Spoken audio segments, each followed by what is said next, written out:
The dress was the problem, not the man standing at the altar who wasn't supposed to be there. Not the 600 guests in the ballroom below, the ones who had paid $1,200 a plate to watch her family sign away the last thing they owned. Not even the fact that her mother had ironed the silk ribbon on the back 3 times that morning and said, "You have to make this work, Ellie, you have to," while her hands shook against the fabric.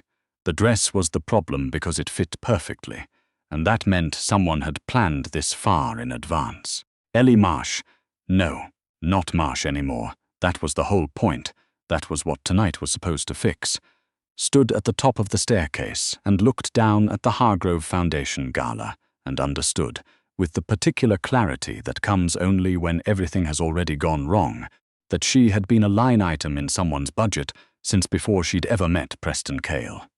The realization arrived the way all the worst ones do, quietly, after it was too late to matter. She had found the folder on his laptop 6 minutes ago. Not snooping, she needed the charging cable. His bag was closest. The laptop was already open. That was the whole story. The folder was labeled with her name, her full name, her social security number, a valuation she didn't understand at first, and then did. She was collateral. The Marsh family land. 11 acres in a county she hadn't lived in since she was 17, had been quietly signed over to the Cale Group 18 months ago. Her father's signature, shaky from the tremor he'd developed after the stroke, her mother's name typed below it, not handwritten, and a note at the bottom in Preston's handwriting, "Acquisition complete. Proceed with engagement phase." Engagement phase. She gripped the banister and breathed. Below her, Preston was laughing at something his father said. His tuxedo was perfect. His teeth were very white. He had proposed to her on a Tuesday, in the parking lot of the accounting firm where she worked, and she had thought it was spontaneous because he was always a little careless with romance, a little offhand, and she had mistaken carelessness for ease. She understood now that the carelessness was because he hadn't needed to try. She had counted numbers her whole life. That was what she was good at. Not money, not ambition, not the kind of networking that happened in rooms like this one. Just numbers. The way a column of figures told a story if you knew where to look.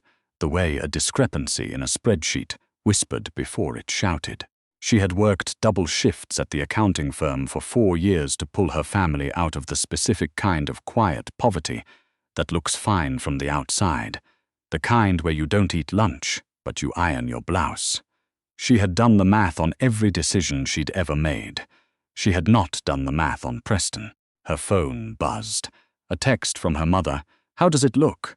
Is the dress holding up? Don't forget to breathe." Ellie looked at the text for a long time. Then she put the phone in the small silk bag that matched the dress and walked down the stairs. She was going to find Preston, and she was going to ask him, very quietly, what acquisition complete meant. She was going to do it in a room full of 600 people because she was not afraid of him. She had never been afraid of him. That, she was now understanding, was also something he had calculated. She found him near the bar. Preston. He turned with that easy smile. The smile that had made her think once that she had gotten something right for the first time in her life. There she is. He reached for her hand. "You look. What is the Marsh parcel?" The smile stayed in place. That was how she knew she was right about all of it. A man who loved you would have looked confused. A man who loved you would have said what, and meant it. Preston said nothing for 2 full seconds. Then, "Let's not do this here." "I'm not doing anything. I'm asking a question, Ellie." His hand on her elbow now. "Light. Steering. This isn't the place. You used my family's land as collateral for a deal that closed before you proposed to me." Her voice was very level. She had a talent for level. The engagement was part of the acquisition. "I want to know if any part of what you said to me in the last 2 years was, if any of it was, you weren't supposed to see that." That was his answer. That was the whole answer. She took her arm back. "Ellie, listen to me." But she was already turning, and the room was very loud, and her dress was the exact right eye length for walking fast in heels, and she was heading. She didn't know where, toward a door, toward air, away from the particular expression on Preston's face, which was not guilt but recalculation. She went through a side door and down a service corridor. and out through a heavy door that opened onto a parking structure that smelled of concrete and exhaust. And she stood there in the Hargrove Foundation Gala parking structure in a $1,500 dress that her mother had pressed 3 times, and she put her hand over her mouth and she did not cry.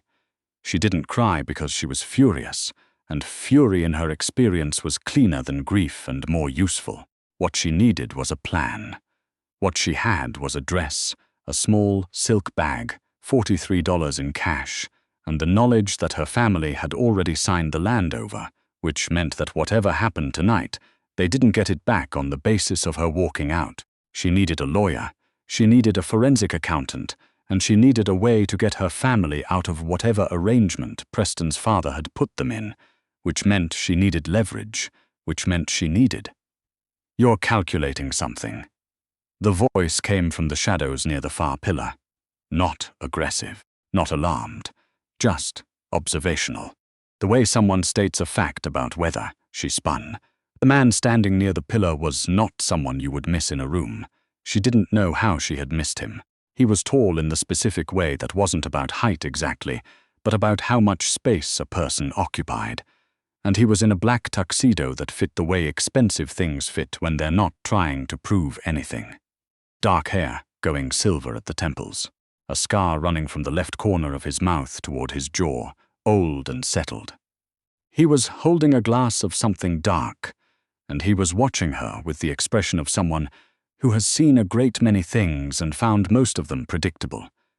He was looking at her like she was not predictable. "I'm not calculating anything," she said. "I'm standing in a parking structure." "You were counting," he said. "You do it with your hands. Your fingers move." She looked at her right hand. Her fingers had been tapping against her thumb. She hadn't noticed. "Who are you?" He didn't answer immediately. That told her something. People who are nobody don't pause before answering that question. He looked at her for another moment and then said, "Vane." Just the name. Last name only. No hesitation, no title, like it was explanation enough. She had worked in financial accounting for 4 years. She had processed documents, tracked transactions, flagged irregularities. She knew the name Vane the way anyone who paid attention to money knew it, not from news stories, which were carefully scarce, but from the gaps in transaction records, from the shell companies that pointed toward other shell companies, from the auditor's notes that said unable to verify source in a particular resigned tone that meant we stopped looking because we valued our employment. Vane was not a man you ran into in a parking structure, unless he wanted to be run into. "Why are you out here?" she asked. "I was watching you." No apology for it. "You came out very fast. I wanted to see if you were going to do something rash." "I don't do rash." "No," he said, and there was something in the way he said it that suggested he had already confirmed this. "You don't." The cold reached her then, through the silk of the dress. She crossed her arms. "You came out to watch me specifically, not a question. You knew who I was before I came through that door. I knew who you were before you arrived tonight." She was quiet for a moment. Then, "You should say the rest of it." He looked at her steadily. Then he set the glass down on the hood of the nearest car, not his car, she noted, which told its own story, and straightened. "Preston Cale is going to announce your engagement tonight, inside, at 10 o'clock. He said it without inflection, the way her supervisor at the firm said the figures don't reconcile. Pure information. When he does, the land transfer will become public, your family's situation will become public, and the terms of the arrangement, which include a non-disclosure provision that your mother signed without reading, will make it very difficult for you to contest anything without spending money you don't have. You've seen the documents. I have copies of the documents. Why? Because Preston Cale owes me something, Vane said, and I've been waiting for the appropriate moment to collect. The thing about numbers is that they have relationships. That was what most people didn't understand about accounting. It wasn't arithmetic. It was about the relationships between figures, the way one number implied another, the way a surplus somewhere always meant a deficit somewhere else. She was looking at Vane now the way she looked at a spreadsheet when something wasn't adding up. "You're not here about Preston," she said slowly. Preston isn't big enough for you to be out here in person. Something shifted in his expression, very small. She got the impression he didn't show things often and was not entirely pleased when something slipped through. The Kale Group, she said, has been clearing a particular corridor of properties on the south side. 11 acres here, 9 there, a small commercial parcel last February. My firm processed 2 of those transactions. She looked at him. They're not buying land, they're clearing something. A path, a port access road, Vane said quietly. Private, my port. She understood then fully the shape of it. Preston's family had been acquiring parcels along the route to the Vane shipping facility, not to develop them, but to sit on them, to create a bottleneck, to have something to sell back at enormous markup, or to use as leverage over a man who did not tolerate being leveraged. He used me, she said, to get the last piece. The Marsh parcel is the critical one, yes, and you want it back, I want him to not have it. He paused. There's a distinction. She looked at him for a long time. She was cold, and she was furious, and she was, underneath both of those things, very tired. The kind of tired that wasn't about tonight. It was about 4 years of double shifts and ironing blouses she couldn't afford to replace, and telling her mother, it's going to be fine in the specific way you say things you're not sure of. What do you want from me? She said. He was quiet for a moment. I want you to go back inside. That's not all. No, he agreed. It's not. He looked at her with those careful eyes. The announcement is at 10 o'clock. It's 9:42. If you go back in and stand next to Preston when his father makes the announcement, if you smile and accept the congratulations, the land transfer becomes permanent and binding. If you don't, he paused. If there is a complication, the transfer can be contested on grounds of coercion, which means your family gets the land back, which means Preston's corridor plan falls apart. And what's the complication? I need you to leave with me tonight. He said it without any particular heat, publicly, visibly, in a way that makes it unambiguous that the engagement is not proceeding. She looked at him. That's not a favor, she said. That's using me as a tool to embarrass Preston Kale in a room full of his investors. Yes. What do I get? The land, he said. My lawyers will handle the reversal. Your family's name stays out of the public portion of the proceedings. And what else? The question surprised him.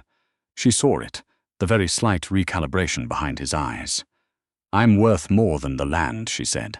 I know what I saw in those documents. I know what the corridor is for.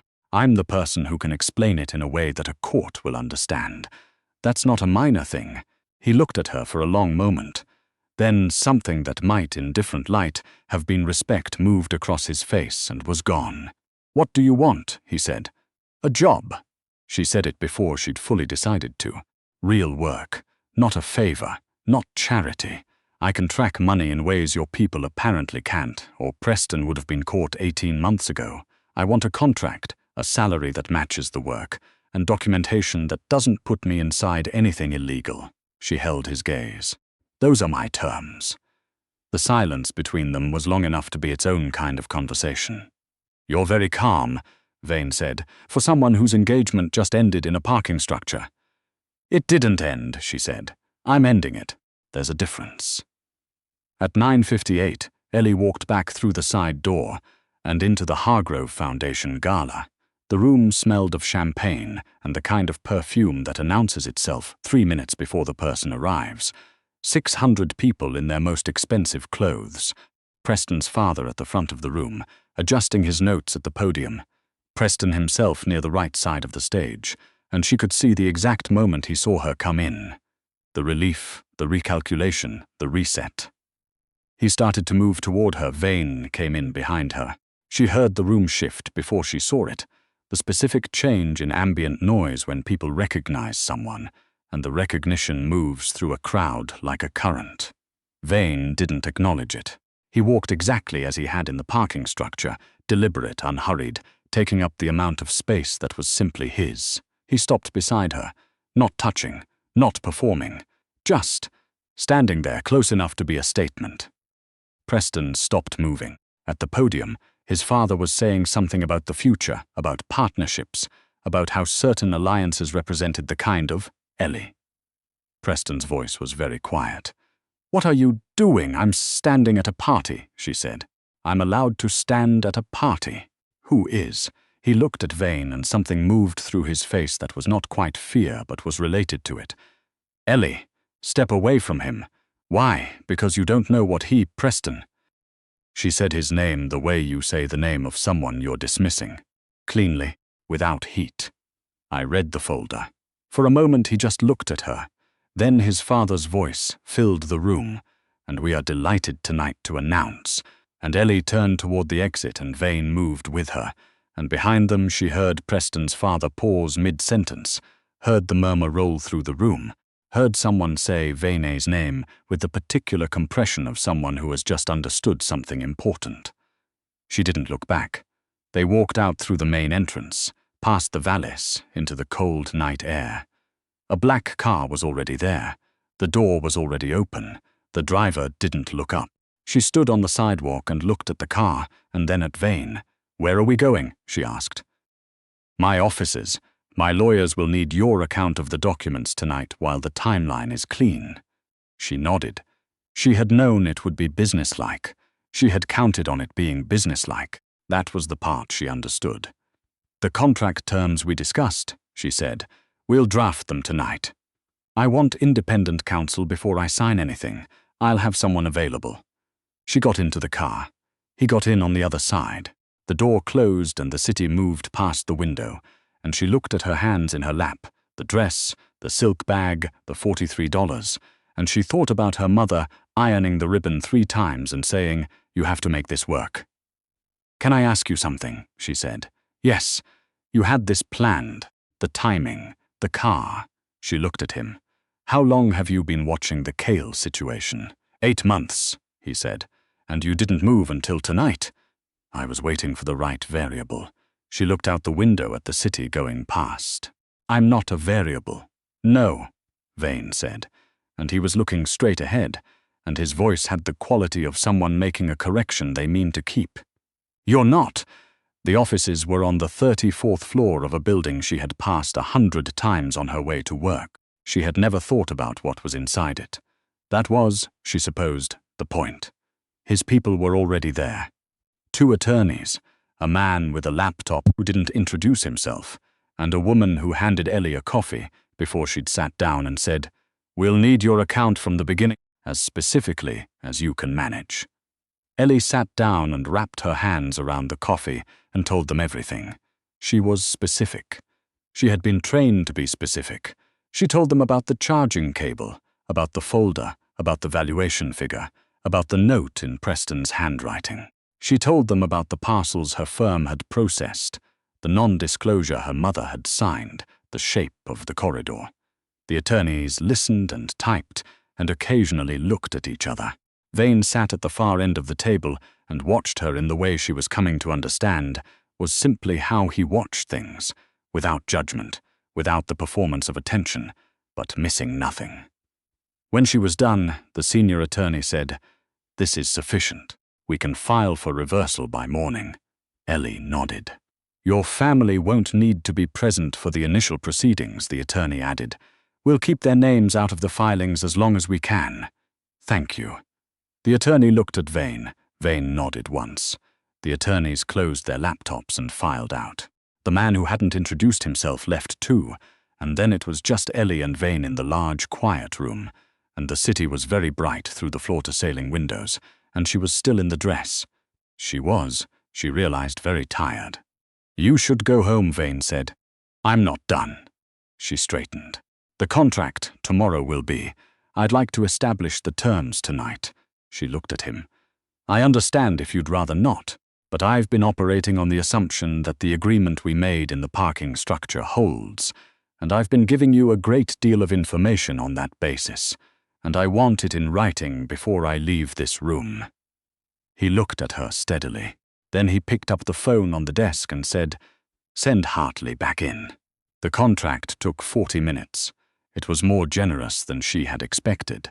The salary figure made her blink, and she blinked only once, which she was proud of, and her independent counsel a sharp-edged woman named Chen, who appeared with a briefcase and an expression that said she'd been called at odd hours before and found it only mildly inconvenient. Went through it line by line and changed 2 clauses and added one. Ellie signed it at 11:53. The ink was very black against the white paper. "Start Monday," Vane said. "I have to give 2 weeks' notice at my current job. I'll handle it." She looked up at him. "You'll handle my resignation? I'll acquire the firm." She waited for a moment, absolutely certain he was joking. He was not joking. She took her copy of the contract and put it in the silk bag, which was slightly too small, so she held the folded paper in her hand instead. Hartley, the attorney, now she had a name for him, was waiting to take her home. She stood and Vane stood. "Can I ask you something else?" she said. He waited. "What would you have done if I hadn't found the folder? If I'd gone back in and smiled and let Preston make the announcement?" Vane was quiet for a moment. He looked out the window at the city. "Something else," he said. "I had other options, but this was the cleanest. This was the one that suited you best," he said. It was such a specific way to say it that she wasn't sure what to do with it. She held her copy of the contract and looked at him, and he was standing with his hands behind his back, and the light caught the scar along his jaw, and he looked like someone who had been in this particular room for a very long time and had stopped needing it to be anything other than what it was. "Monday," she said. "Monday," he agreed. She went home.